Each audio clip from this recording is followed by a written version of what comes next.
তো আজকে আমি রান্না করব হলো এই লাউটা দিয়ে রুই মাছ, যেখানে মাছ ভিজে রেখেছি। আর রান্না করব এই যে এই চান্দা মাছটা ভর্তা বানাবো, এটা বের করে রেখেছি। তো আমি প্রথমে লাউটা কেটে নেই, দেখি লাউটা ফ্রিজের সাথে লেগেছিল পলির সাথে, আর এখানে কেমন হয়ে গেছে ঠান্ডা জমে। তো যাই হোক, এই যে নষ্ট হয় না, কিন্তু লাউটা কিন্তু নরম, সুন্দর লাগে।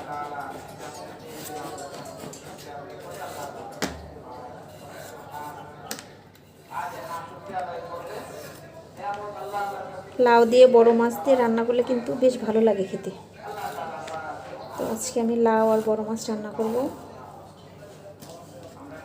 তো আপনাদের ভাইয়া বাড়ি থেকে আসতেছে, ভোট দিতে গেছিল। যাওয়ার সময় তো খুব ভালোভাবে গেছে, ওরা গেছে হলো সবাই গেছে কয় তারিখে, 11 তারিখে মনে হয়। আর আমার হাজব্যান্ড গেছে হলো 12, না কয় তারিখে গেছে,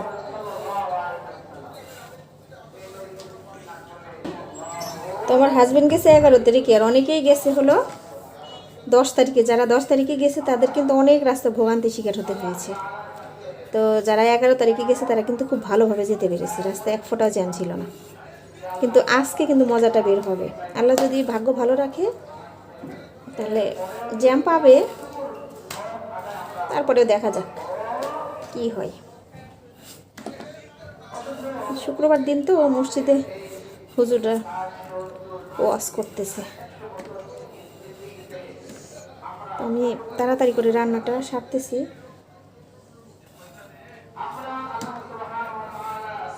লাউ দিয়ে বড় মাছ রান্না করব, আর চান্দা মাছটা ভর্তা বানাবো, এই দুইটা রান্না করব। তো শ্বশুরবাড়িতে হলো পুকুর সেচেছিল, সেখান থেকে অনেক মাছ দিয়েছে। তো বাড়ির মাছ তো জানেনি, অনেক দিন ধরে বাড়িতে যাওয়া হয় না, প্রায় 1 বছর হয়ে গেল বাড়ির কোনো কিছু দেখি না।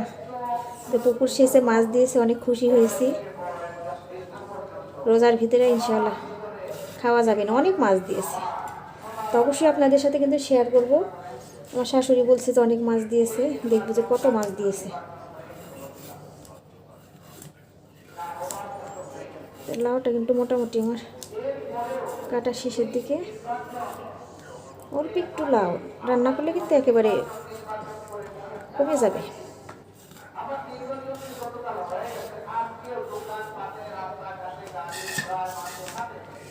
আর এটুক আছে, এটুক কাটলে শেষ। একবারে নরম লাউ কেটে যে কি আরাম পাওয়া যাচ্ছে। আসলে এরকম নরম নরম সবজি কাটতে কিন্তু খুব ভালো লাগে, আমার কাছে অনেক ভালো লাগে।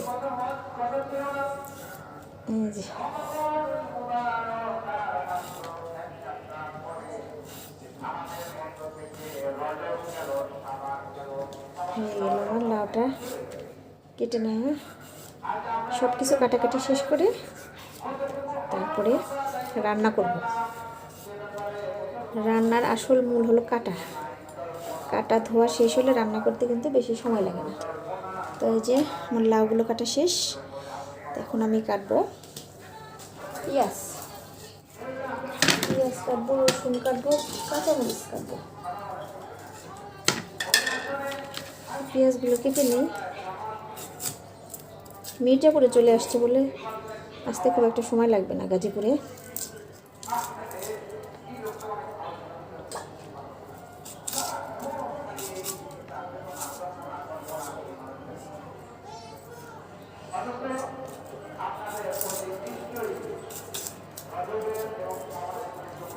রমজান চলে আসলো, রমজানে মাত্র আর 1 সপ্তাহ মেবি, দেখতে দেখতে চলে আসলো মাহে রমজান।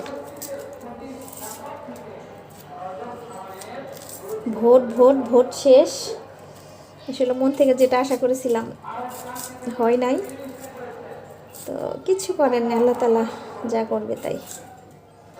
মনটা মানে কষ্টই ছিল, একটু কষ্টই পেয়েছি, মনটা অনেক খারাপ লেগেছিল, অনেকক্ষণ জেগেছিলাম লাস্ট পর্যন্ত কি হয়, কিন্তু হলো না। যাই হোক, কিছু করার নেই, আল্লাহ তাআলা আগেই ফয়সালা করে রাখছে, মহান আল্লাহ তাআলা উত্তম ফয়সালাকারী, এটাই মেনে নিয়েছি।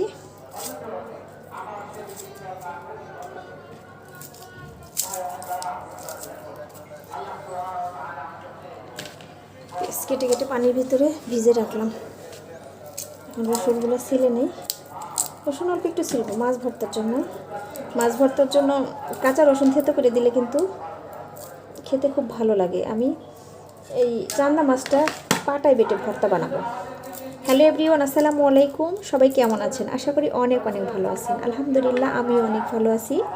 এভরিডে ব্লগ বিডি চ্যানেলে যারা নতুন, অবশ্যই চ্যানেলটা সাবস্ক্রাইব করে বেল আইকনটি প্রেস করে সাথেই থাকবেন। আর আমি যখন ভিডিও ছাড়বোর সাথে সাথে কিন্তু নোটিফিকেশনের মাধ্যমে নতুন ভিডিও পেয়ে যাবেন। তো বন্ধুরা, আজকের রেসিপিটা কিন্তু অনেক সুন্দর হতে যাচ্ছে, আশা করি ভালো লাগবে। দুটা রান্না করছি, একটা হলো চান্দা মাছ ভর্তা পাটায় বেটে, আর একটা লাউ দিয়ে রুই মাছ রান্না। তো আমার রান্নাটি যদি আপনাদের কাছে ভালো লাগে, লাইক কমেন্ট করতে কিন্তু ভুলবেন না, আর অবশ্যই একটা শেয়ার দিবেন। তো রসুনগুলো কিন্তু আর একটুখানি নেব। এই যে দেখেন রসুনগুলো এখন কেমন দেখতে পাচ্ছেন, নষ্ট। প্রত্যেকটা রসুনই মানে কিনে নিয়ে আসছি এমন তার ওনারা বললো যে আসলে কিচ্ছু করার নাই, আমরাও এরকম তাই কিনে নিয়ে আসছি, তাহলে আপনাদের এমনই কিনতে হবে। আর একটা আসলে ইন্ডিয়ান রসুন অতটা কিন্তু ঘ্রাণ থাকে না, দেশি রসুনের যত ঘ্রাণ।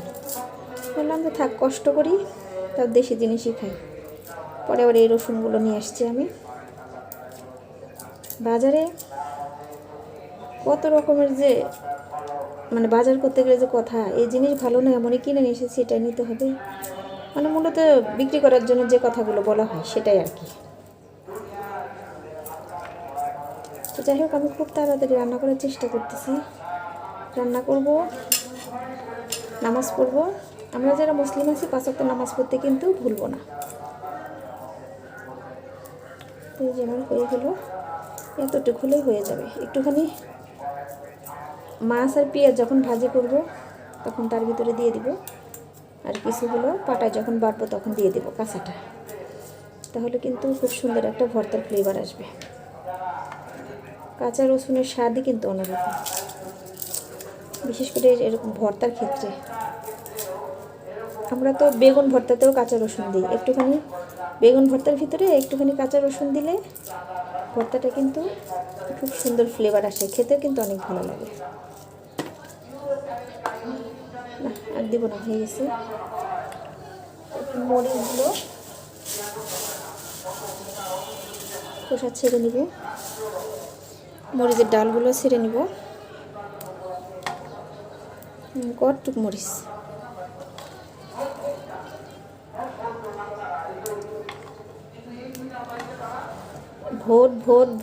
ভোট শেষ। আমাদের ওইদিকে কিন্তু উৎসব মুখর ভোট হয়েছে, কোনো সমস্যা হয়নি। আমার হাজব্যান্ড ভোট দিতে গিয়েছিল, বললো ফোন দিয়ে যে কোনো সমস্যা নেই, খুব সুন্দর ভোট চলছে।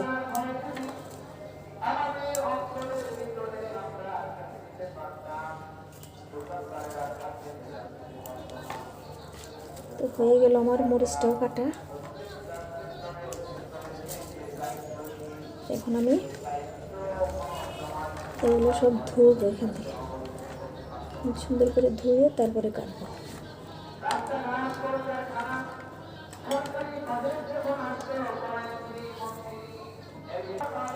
এই যে পেঁয়াজ মরিচটা কিন্তু খুব সুন্দরভাবে ধোয়া হয়ে গেছে, পেঁয়াজ মরিচ কিন্তু খুব সুন্দর পরিষ্কার করা হয়ে গেছে। এবার আমি কেটে নেব সবগুলো। তো প্রথমে মরিচটা কেটে নিই।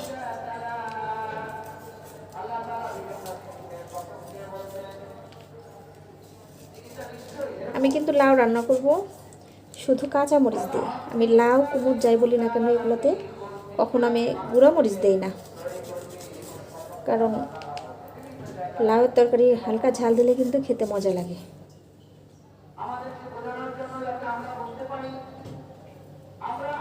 কাটবো, একটু ভর্তার ভিতর দেবো, আর এগুলো কেটে নিই।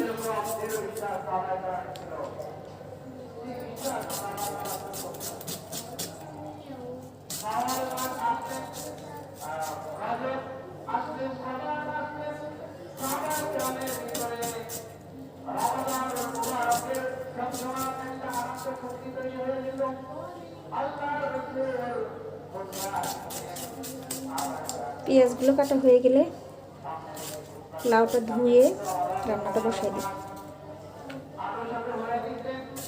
গ্যাস আছে নাকি সেটা দেখতে হবে। আলহামদুলিল্লাহ আমাদের বাসায় কোনোভাবে গ্যাসের সমস্যা হয় না।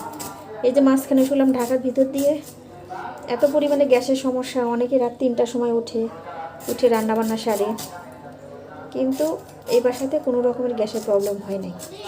আমি এই বাসায় আসার পরে পেঁয়াজগুলো কাটা শেষ, কড়াইয়ের ভিতরে দিয়ে দিচ্ছি মশলা মেখে রাখা মাছগুলো। তখন একটা একটা করে এর ভিতরে দিয়ে দিব।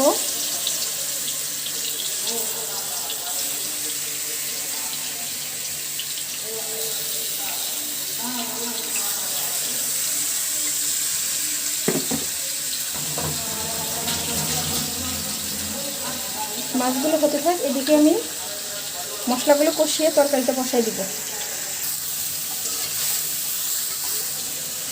মশলাটা কিন্তু খুব সুন্দরভাবে আমার কষানো হয়ে গেছে। দিয়ে দিব লাউগুলো এখন।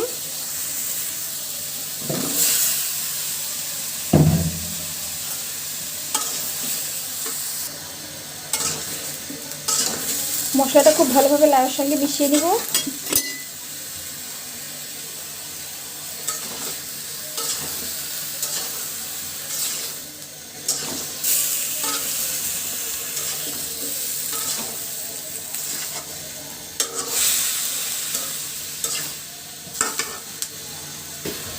খুব ভালোভাবে লাউ এবং মশলা কিন্তু মেশানো হয়ে গেছে। এখন আমি ঢেকে দেবো সিদ্ধ হওয়ার জন্য।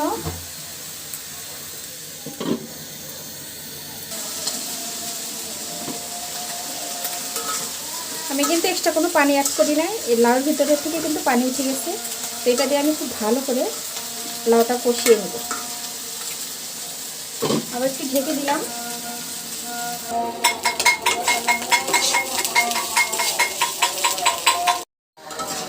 লাউটা কিন্তু খুব ভালোভাবে সিদ্ধ হয়ে গেছে। একটা দেখাচ্ছি যে একবারে নরম লাউ। কাটার সময় কিন্তু বোঝা গেছে কতটা কচি ছিল। তখন আমি এর ভিতরে দিয়ে দিচ্ছি ফুটিয়ে রাখা একটুখানি গরম পানি। ঝোলটা ফুটতে শুরু করলে কিন্তু মাছটা দিয়ে দিব।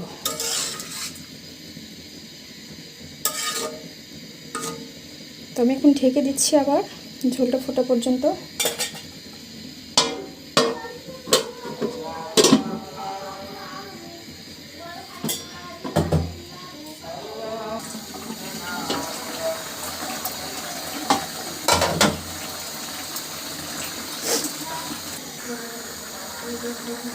ঝোলটা কিন্তু খুব সুন্দরভাবে ফুটতে শুরু করেছে। মাশাআল্লাহ।